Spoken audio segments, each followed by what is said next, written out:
اس کے لیے پلان بنایا گیا اور امریکی وزیر خارجہ پھر سے ایران اور سعودی عرب کے دورے پر نکل پڑے۔ ایرانی بادشاہ رضا شاہ پہلوی کو امریکہ میں سرمایہ کاری کی دعوت دی گئی اور انہوں نے امریکہ کے فائنینشیل انسٹیٹیوشنز مطلب جو بینکس ڈیوڈ راکفیلرز کے ہی تھے کے شیئرز خرید لیے اور باقی بچے ہوئے ڈالرز کے ایران اور سعودی کو اسلحہ بیچا گیا۔ اس طرح سارے کے سارے ڈالر واپس امریکہ کے پاس پہنچ گئے۔ اب ترتیب یہ بنا کہ امریکہ ڈالر دیتا یورپینز کو، یورپینز دیتے ایران اور سعودی کو تیل خریدنے کے لیے، اور ایران اور سعودی وہ ڈالر واپس امریکہ کو لوٹا دیتے اسلحہ خرید کر۔ اس طرح سے یہ سرکل چل پڑا۔ اس جنگ کے بعد امریکی صدر رچرڈ نکسن نے کھلے عام یورپینز کو ڈالر ہی استعمال کرنے پر مجبور کیا، جو کہ آج تک جاری ہے۔ اس دن سے ڈالر نہ صرف یورپینز بلکہ پوری دنیا کے لیے ایک مجبوری نہیں بلکہ ایک ضرورت بن گئی۔ امریکہ کی عراق پر حملے کی ایک وجہ یہ بھی تھی کہ عراقی صدر صدام حسین نے ڈالر کو ڈمپ کرنے کے لیے یورو کو تقویت دینی شروع کر دی تھی، اور یہی ڈیوڈ راکفیلر نے امریکی صدر کو صدام کا تختہ الٹنے کا مشورہ دیا۔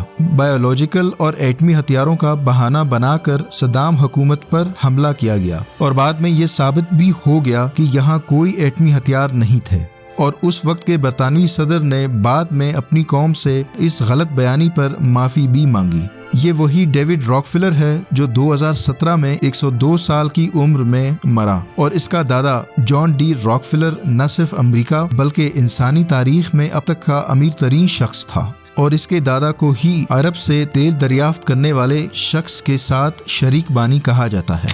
آپ کی انفارمیشن میں ایک اور بات کا اضافہ کرتا چلیں کہ اسی ڈیوڈ راکفیلر کے ایک کزن نے نشے کے حالت میں دھت امریکی ٹوئنز ٹاورز کے پاس سے گزرتے ہوئے کہا تھا کہ یہ دونوں بلڈنگز جہاز سے ٹکرا کر گر جائیں گے، اور یہ بات انہوں نے کہی بھی 9/11 سے پہلے تھی۔ اس ڈیوڈ راکفیلر نے ہی اسلامی انقلاب کے بعد امریکی صدر کو راضی کیا تاکہ ایرانی بادشاہ کو امریکہ میں پناہ مل سکے۔ ان سے کئی بار درخواست کی گئی کہ امریکہ کے وزیر خزانہ بن جائیں، مگر انہوں نے ہر بار انکار کیا۔ بھلا جو خود کنگ میکر ہو وہ کنگ کیوں بنے؟ امریکہ کی آزادی کا اعلان 4 جولائی 1776 کو کیا گیا۔ البتہ یہ ایک الگ موضوع ہے کہ آزادی کن سے اور کیسے لی گئی۔ امریکہ کے ڈکلیریشن آف انڈیپینڈنس کے 5 مصنفین میں سے ایک آدھ کو چھوڑ کر باقی سارے یہودی تھے۔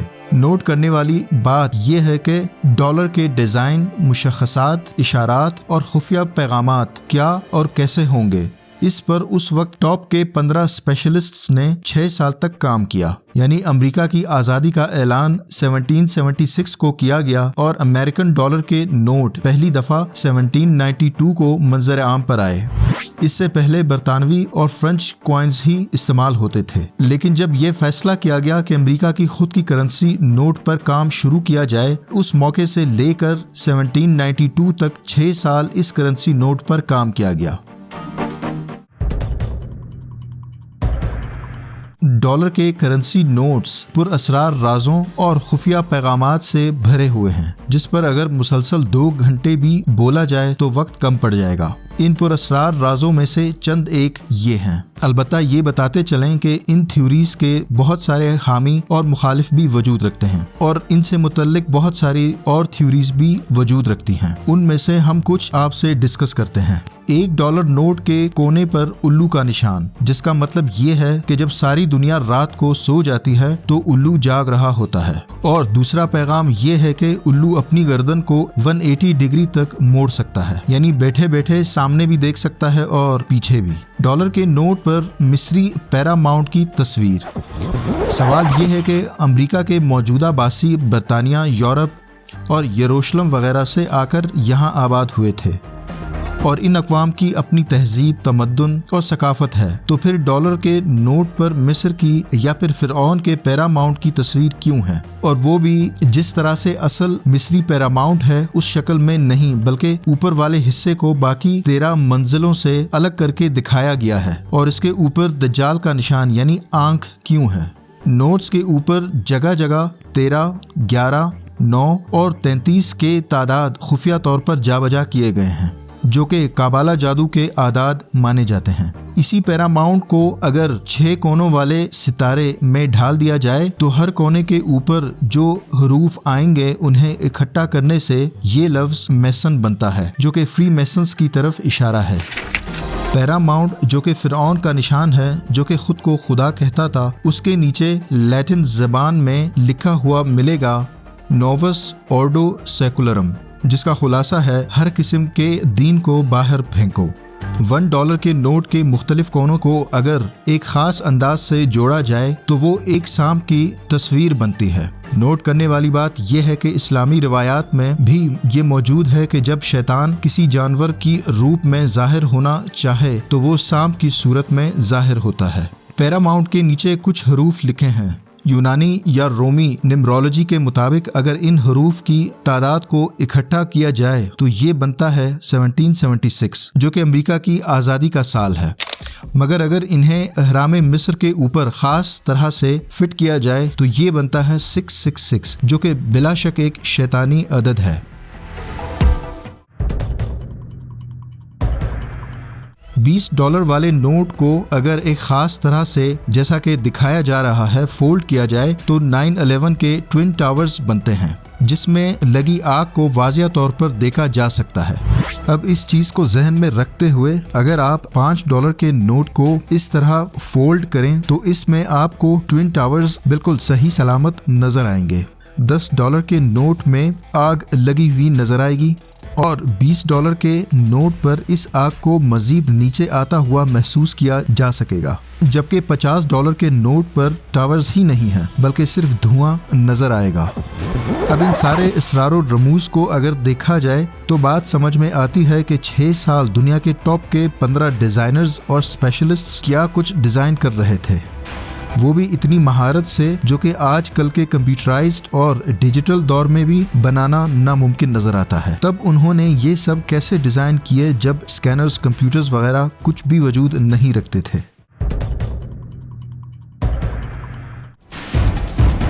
$1 کے نوٹ کو بنانے میں یعنی پرنٹ وغیرہ کرنے پر صرف 5.4 سینٹس خرچہ آتا ہے، جو کہ پاکستانی تقریباً $9 بنتے ہیں۔ $100 کے نوٹ پر 15.4 سینٹس اور $50 والے نوٹ پر 19 سینٹس خرچہ آتا ہے۔ ڈالر میں 100 سے بڑا نوٹ نہیں ہوتا، مطلب جیسے ہمارے ہاں 500، 1000 اور 5000 کے نوٹس ہوتے ہیں، ڈالر میں یہ سب نہیں ہوتے۔ ان کی ہائیسٹ نوٹ $100 ہے۔ امریکی تاریخ میں صرف ایک بار ہی 1000 کے نوٹ چھاپے گئے تھے، جو کہ بعد میں ڈسکنٹینیو کر دیے گئے۔ امریکی ڈالر چاہے $1 کا نوٹ ہو یا $100 کا، یہ روایتی کاغذ کے نہیں بنے ہوئے ہوتے، بلکہ یہ 75% روئی اور 25% کتان سے بنے ہوئے ہوتے ہیں۔ ڈالر کے نوٹ کو اسکینر سے اسکین یا پرنٹر سے کاپی نہیں کیا جا سکتا۔ اس کی وجہ ہے وہ خاص پیٹرن جسے آسمانی ستاروں سے متاثر ہو کر لیا گیا ہے، جسے یورین کانسٹلیشن کہا جاتا ہے۔ یہ یورین کانسٹلیشن پیٹرن جگہ جگہ نوٹس پر جا بجا کیے گئے ہیں۔ پرنٹر یا اسکینر ان پیٹرن کو پہچان لیتے ہیں اور مشین کو آگے بڑھ کر کاپی کرنے سے روک لیتے ہیں۔ امریکن سسٹم جہاں ہر وقت اور ہر چھوٹے بڑے ادارے اور سسٹم پر شفافیت یعنی ٹرانسپیرنسی اور آڈٹ کی بات کی جاتی ہے، وہاں امریکن فیڈرل ریزرو کی ایکسٹرنل آڈٹ کی اجازت نہیں ہے، یعنی کہ کسی کو بھی نہیں معلوم کہ امریکہ کے فیڈرل ریزروز میں کتنے ڈالر پڑے ہیں۔ ادارے کا اپنا انٹرنل آڈٹ سسٹم موجود ہے، وہ بھی بہت لمیٹڈ، اور ان کے لیے بھی بہت سارے خفیہ ایریاز کو کھوجنا یا دیکھنا ممکن نہیں۔